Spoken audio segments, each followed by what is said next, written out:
Hey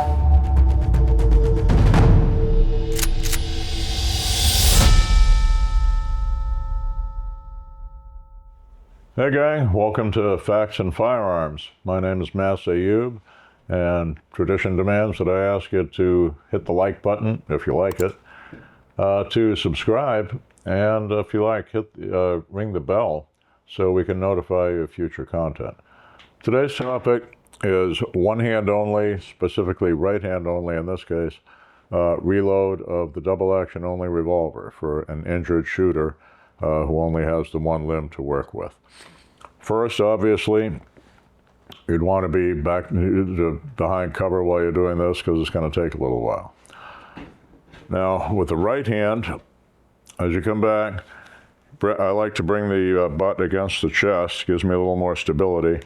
Use the thumb to activate the cylinder latch. Now watch my thumb. I bring the thumb right to the base of the thumbnail under the hammer spur. That gives my hand enough range of movement that my Remember Ayoob finger, the longest digit on the hand, can reach the ejector rod. Turn the muzzle straight up, punch that rod. Don't jiggle it, you'll get something under the star. Just straight up, give it a good clean gravity drop, and punch. Now we're going to come back to here and watch my thumb. My thumb is going to press in on that ejector star. The reason is it's going into either a holster or a waistband, and if anything pushes that rod upward and lifts the extractor, a case rim is going to get caught under there, and it's a hellish malfunction to clear with both hands and virtually hopeless with only one. So the thumb is holding it here. I'm going to insert into the holster. This is the rear guard holster I designed for Mitch Rosen back in the 90s. Grab the loader, insert, let it fall away. As I draw, I close the cylinder on the rib cage, and we're right back in business. If you have the turning knob type speed loader, or you don't have a holster to stabilize the gun, which would be a shame because holsters make awfully good gun holders, you're going to do the ejection like we showed you.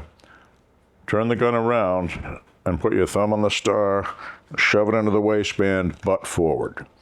I want the cylinder outside. As I change hands, notice how the heel of my hand is keeping that ejector star down so I don't get a cartridge rim caught beneath it. Now with the turning knob type loader, as we turn, the cylinder will turn with it.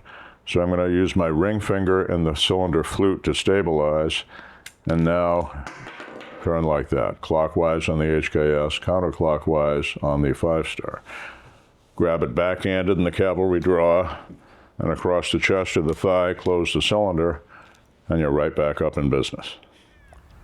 Okay, wounded defender self-defense techniques with the double-action revolver, right-hand only reload. As always, we assume by now you've gotten behind cover and bought yourself some time for the reload. We'll run it on the electronic timer. We're starting with the Ruger GP100 with all empty casings, like it's just been shot empty. The reload will be live training ammunition. This hand will be on my collar so it doesn't reflexively try to help.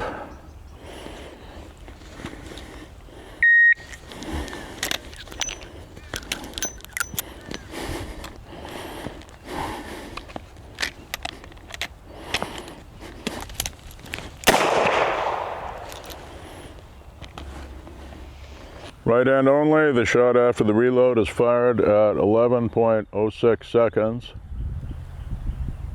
And from that, subtract about a quarter of a second for reaction time, and you have a good idea of a reasonable time in which to perform the technique. And that, my friends, is the best I can show you for right-handed only.